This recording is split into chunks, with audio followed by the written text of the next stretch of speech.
Anda kembali di Ayu Sore, pemirsa. Sejumlah pendemo ditangkap polisi setelah menggelar unjuk rasa di depan gedung Balai Kota DKI Jakarta. Kericuan sempat terjadi karena pendemo menolak untuk dibubarkan. Kami ini mewakili banyak orang. Ayo terus, mewakili banyak orang. Jalan. Udah lepas. Kericuan terjadi saat polisi membubarkan demo di depan Balai Kota DKI Jakarta. Polisi pun menangkap sejumlah pendemo yang diduga provokator. Pembubaran dilakukan karena demo menimbulkan kerumunan dan tidak mengantongi izin.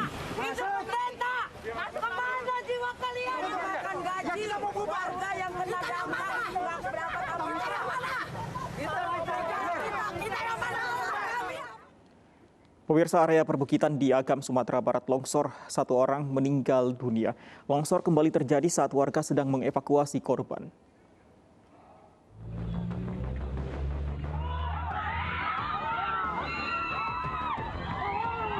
Warga langsung berhamburan menyelamatkan diri dari longsor susulan perbukitan Jorong Koto Gadang, Nagari Salareh Aya, Kecamatan Palembayan, Kabupaten Agam, Sumatera Barat. Saat longsoran terjadi, warga sedang mengevakuasi korban yang tertimbun longsor sebelumnya. Volume longsoran kedua lebih besar dari longsor sebelumnya yang mengakibatkan korban semakin tertimbun.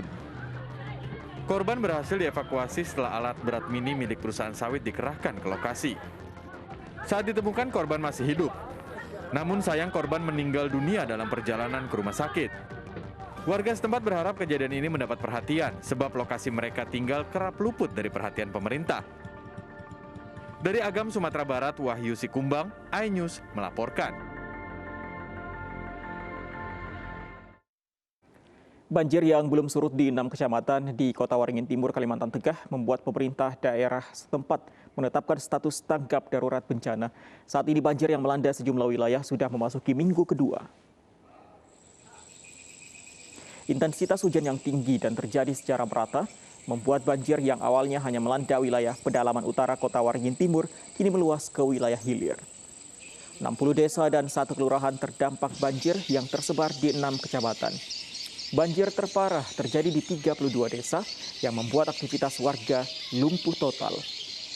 Belum ada warga yang memilih untuk mengungsi demi menjaga harta benda mereka.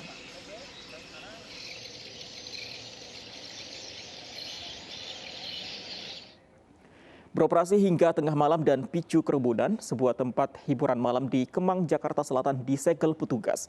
Penyegelan dilakukan selama 3 hari terhitung sejak Sabtu malam.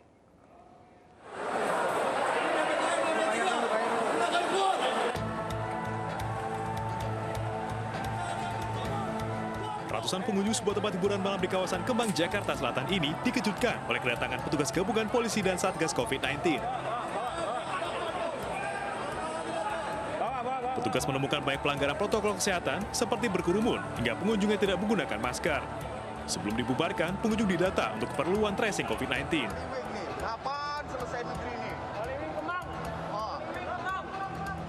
Selain tidak membatasi jumlah pengunjung, diketahui kafe ini juga buka hingga lewat tengah malam. Petugas kemudian memberikan sanksi penutupan sementara selama 3 kali 24 jam berlaku sejak Sabtu malam. Untuk saat ini Holy Wing sepi ya, karena memang mungkin kemarin juga ada operasi gabungan.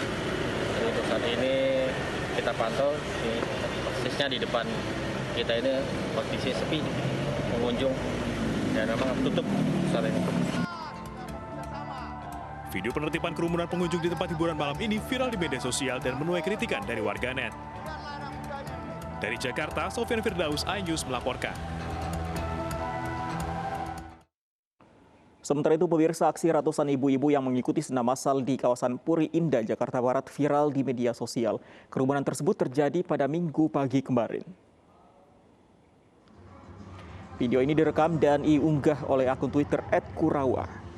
Hentakan musik keras mengiringi aksi ratusan ibu-ibu yang mengikuti senam massal. Kegiatan dilakukan pada Minggu pagi kemarin di Jalan Puri Ayu, Puri Indah, Jakarta Barat. Dalam video berdurasi 42 detik ini, peserta tampak menjaga jarak. Meski demikian, kegiatan ini dinilai melanggar aturan PPKM level 3 karena olahraga dalam kelompok kecil hanya diizinkan maksimal 4 orang. Sejumlah warga menyatakan kegiatan tersebut rutin digelar pada Minggu pagi mulai pukul 6 hingga pukul 8 pagi. Satpol PP Jakarta Barat telah memberi sanksi denda Rp2 juta kepada Sanggar Pungki selaku penyelenggara senam. Sanggar ini juga pernah disanksi denda pada September 2020 atas kegiatan yang sama.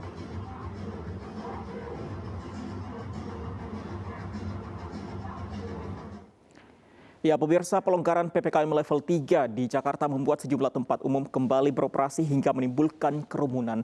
Lantas, mungkinkah Jakarta turun ke level 2? Bergabung bersama kami epidemiolog Griffith University Australia, Diki Budiman. Selamat sore waktu Indonesia. Pak Diki, apa kabar? Selamat malam waktu Australia, Mas Fandi. Selamat malam, Pak Diki. Baik. Baik, kabar baik. Pak Diki, kita lihat ini aktivitas masyarakat sepertinya sudah kembali normal dengan banyaknya tempat-tempat umum yang kembali buka dan bisa dikatakan melanggar protokol kesehatan. Apakah ini membuat kondisi status bisa kembali naik? Tentu sangat bisa ya, Fandi. Dan untuk diketahui begini ya, untuk masyarakat bahwa PPKM ini adalah satu senjata ya, atau penjaga gawang lah, safeguard dari upaya kita agar setiap kegiatan aktivitas mobilitas masyarakat ini ataupun sektor lain, ya bukan hanya masyarakat tapi sektor pemerintah ini kan harus berjalan nih, ekonomi dan lain sebagainya. Tapi itu bagaimana caranya supaya tidak memperburuk situasi pandemi. Nah, disitulah leveling dari PPKM ini diperlukan bahkan sampai akhir pandemi. Jadi jangan ada pertanyaan, udah ini berakhir pandeminya, PPKM-nya, kita nggak begitu. PPKM level 1 ketika tercapai, yaitu dijaga terus sampai akhir pandemi. Dan dalam leveling ini adanya penurunan level itu bukan berarti kita bebas. Makanya kan ada sebetulnya batasan-batasan, ada kapasitas, mau kafe, mau sekolah, mau aktivitas di masyarakat, itu ada batasan. Dan maksudnya kalau itu dilanggar, ya kita akan mengundang masalah baru, mengundang perburukan, mengundang lahirnya varian baru di Indonesia. Yang saya sebetulnya yakin udah ada ya, dan tapi ini masalahnya kan masalah kemampuan kita mendeteksi aja di tengah testing yang juga menurun. Nah, di tengah situasi seperti inilah adanya pengabaian terhadap pembatasan ini, ya ini sangat disayangkan. Dan penurunan PPKM, walaupun misalnya secara indikator Jakarta itu bagus, saya memang akui ya 3T dia bagus dan tes positivity rate sudah turun, kemudian angka kasus harian dan kematian juga sudah di dalam level terkendali. Tapi itu kalau turun hanya karena indikator epidemiologi, tapi dari sisi perilaku masyarakat dan juga sektor-sektor di pemerintahan atau swasta ini tidak mendukung, nggak bisa. Nah, Pak Diki, baik. Nah, Pak Diki, ini indikatornya memang menurun, tapi perilaku masyarakat tidak berubah, tetap mengabaikan protokol kesehatan. Nah, nanti malam biasanya pada hari Senin kemungkinan besar ini nantinya akan ada perubahan status atau pengumuman dari pemerintah kondisi Jakarta khususnya dan juga beberapa daerah.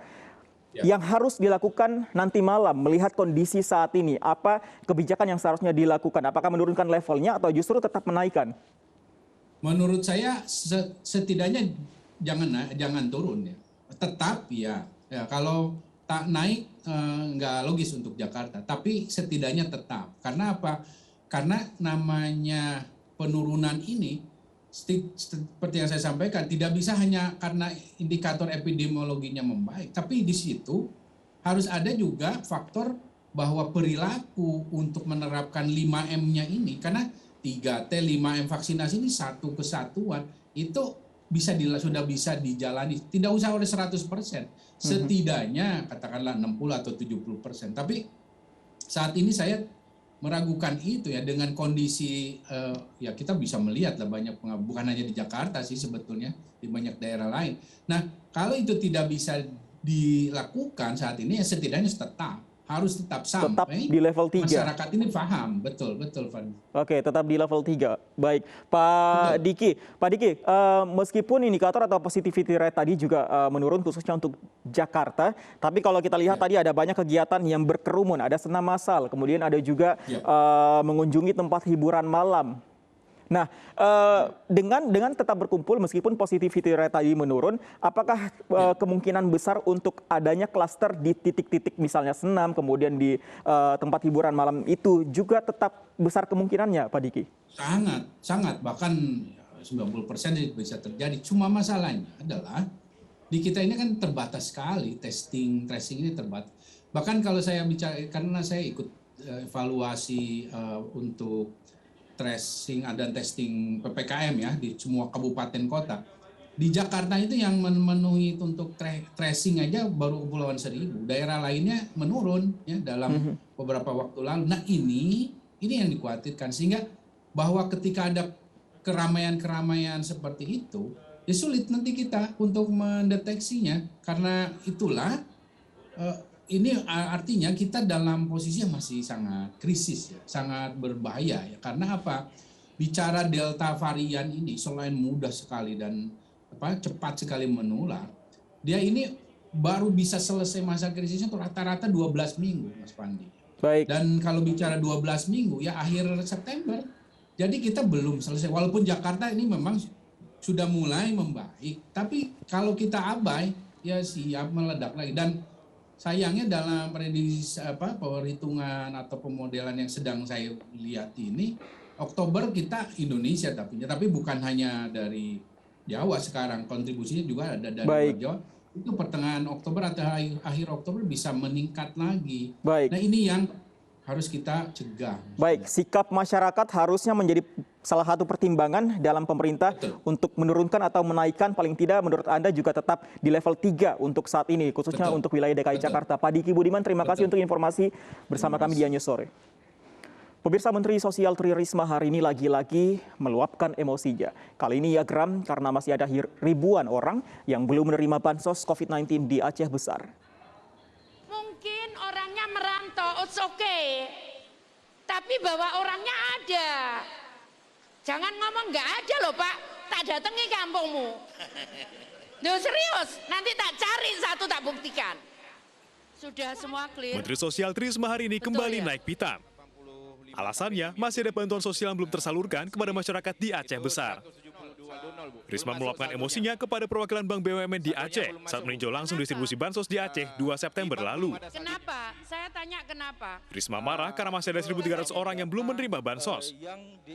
Sementara pihak bank beralasan penyaluran bansos terkendala penerima manfaat yang tidak hadir saat sosialisasi. Mereka belum datang gitu. Ya podo ae toh Pak. Iya. Ngapain aku ngerapatkan susah-susah Bapak ini? Aduh. Balik-balik kok. Capek aku Pak, dikira aku nggak capek apa?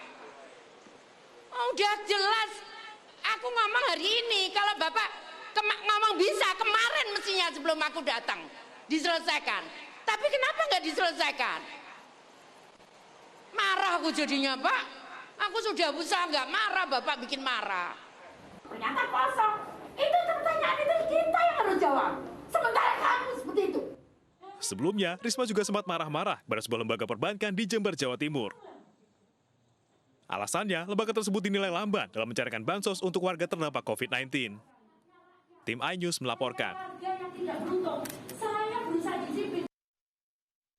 Pemirsa, belasan tenda darurat yang didirikan pencari suaka di sekitar gedung UNHCR Jalan Kebon Siri Menteng, Jakarta Pusat siang tadi dibongkar paksa petugas Satpol PP. Meski pasrah, para pengungsi mengaku tetap bertahan hingga tuntutan mereka mendapatkan negara suaka baru terpenuhi.